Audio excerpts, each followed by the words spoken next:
Fue tan horrible ese acto que Moisés se enervó y tomando las tablas de la ley las quebró, porque entendió que aquel pueblo no conocía el carácter de Dios, que habían sido 400 años de esclavitud, donde habían asimilado las costumbres y el paganismo de Egipto.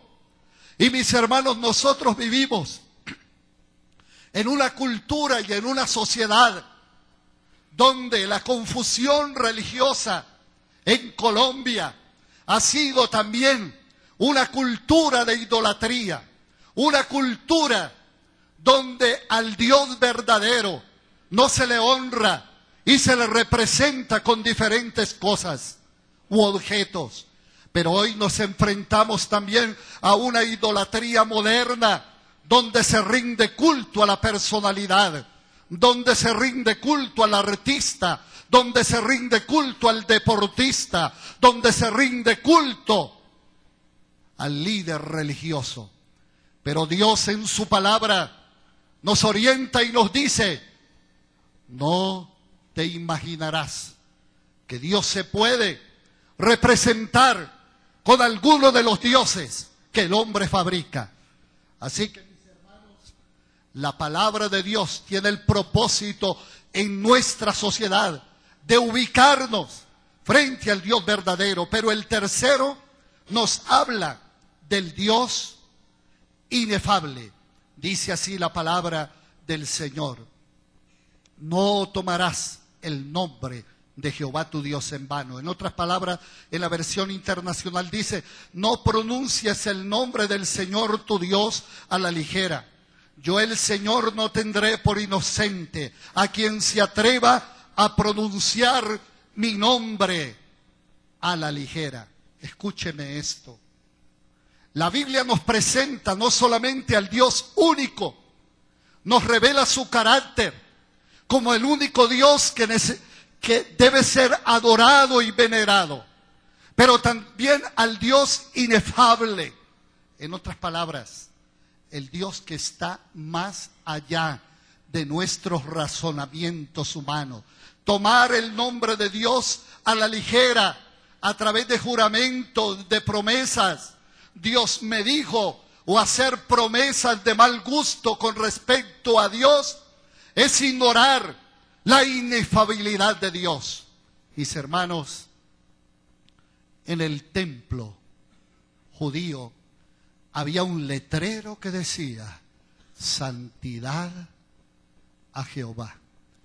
Nos está hablando del Dios inefable, que cuando el pueblo de Dios nos reunimos, proclamamos que Él es santo, santo, santo, 3 veces santo.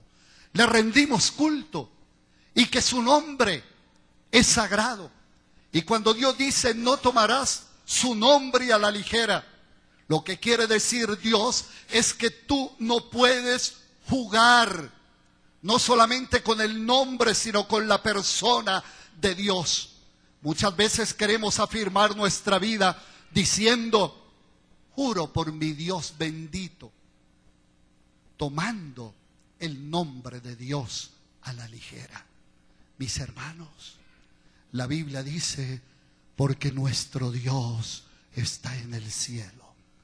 Todo lo que quiso ha hecho y nos educa a nosotros para que podamos honrar su nombre. El nombre Yahvé en el Antiguo Testamento tenía que ver con el Dios sublime, con el Altísimo, con el Dios todopoderoso, con el Dios santo.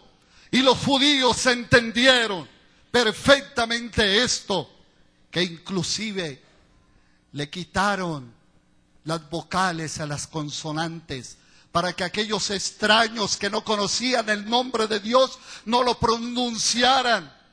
Es más, ellos tenían temor de pronunciar su nombre, porque eran conscientes de la santidad de Dios. Es verdad que Jesucristo nos acercó a Dios y nos trajo a una relación con Dios, pero eso no quiere decir que vamos a tomar en poco la revelación divina. La palabra de Dios nos revela al Dios único, al Dios todopoderoso, pero al Dios inefable. El cuarto dice de la siguiente manera: acuérdate del día de reposo para santificarlo.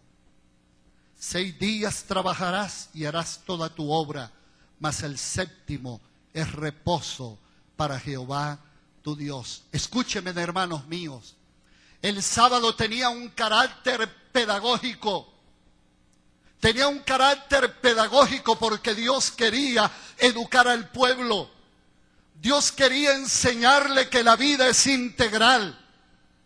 Y cuando Dios dice que establece el reposo, es porque Él está pensando en el bienestar del ser humano. Cada uno de nosotros somos conscientes por la palabra de Dios que somos templo de Dios y que somos morada del Espíritu Santo. Que una semana es sumamente dura enfrentando la vida, trabajando con afán para llevar el pan a la casa, esforzándose para suplir las necesidades de la familia. Mis hermanos, sufrimos un desgaste físico y psicológico, y ese cuerpo que tú tienes es sagrado. Es tan sagrado que Cristo lo compró con su sangre en la cruz. Es tan sagrado que necesita ser cuidado y necesita del reposo. Y por eso Dios establece un principio pedagógico. No establece el sábado como un símbolo de salvación, sino como un elemento pedagógico para que nosotros podamos disfrutar de la vida abundante. Pero no solamente eso, tiene que ver también con un elemento espiritual. Dios estableció el día de reposo como un día para dedicarlo a Dios, para crecer en la espiritualidad. Y si bien es cierto, Cristo se convirtió en nuestro sábado y nuestro reposo, pero los primeros cristianos no se siguieron reuniendo el sábado, comenzaron a reunirse el primer día de la semana. En otras palabras, el día que el Señor se levantó de la tumba, el primer día de la semana comenzaron a reunirse para ir al templo, para reunirse en las casas, para partir el pan, para escuchar la instrucción de la palabra de Dios. Mis hermanos, porque la Biblia nos ubica en una relación adecuada con Dios, donde la persona viene no solamente para descansar, sino para rendirle culto al Dios de la vida.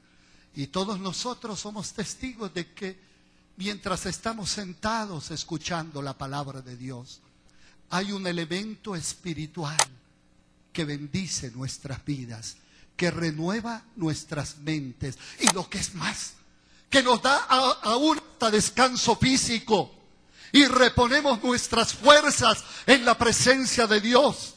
Por eso el salmista decía: bendice alma mía Jehová y bendiga todo mi ser su santo nombre. Y agrega: Él sacia de bien tu boca, de modo que te rejuvenezcas como el águila.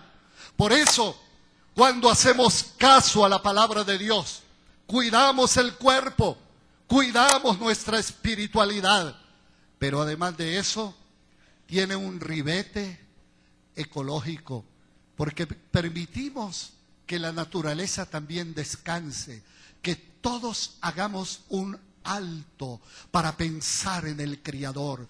Hagamos un alto para fortalecer nuestra interioridad espiritual y recibir del Señor la gracia abundante. Por eso, bienaventurados ustedes, bienaventurados los que estamos aquí en la casa del Señor, rindiéndole culto, recibiendo sus ricas bendiciones, recibiendo su palabra y recibiendo la gracia maravillosa del Espíritu Santo.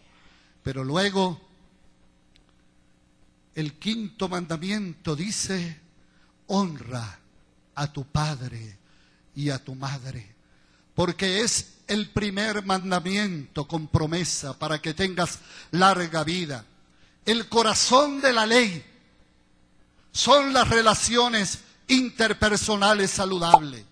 Mis amados hermanos, cada día vivimos en una sociedad que por apartarse de la palabra de Dios, que por no escuchar el consejo divino, las relaciones interpersonales están cada día más deterioradas.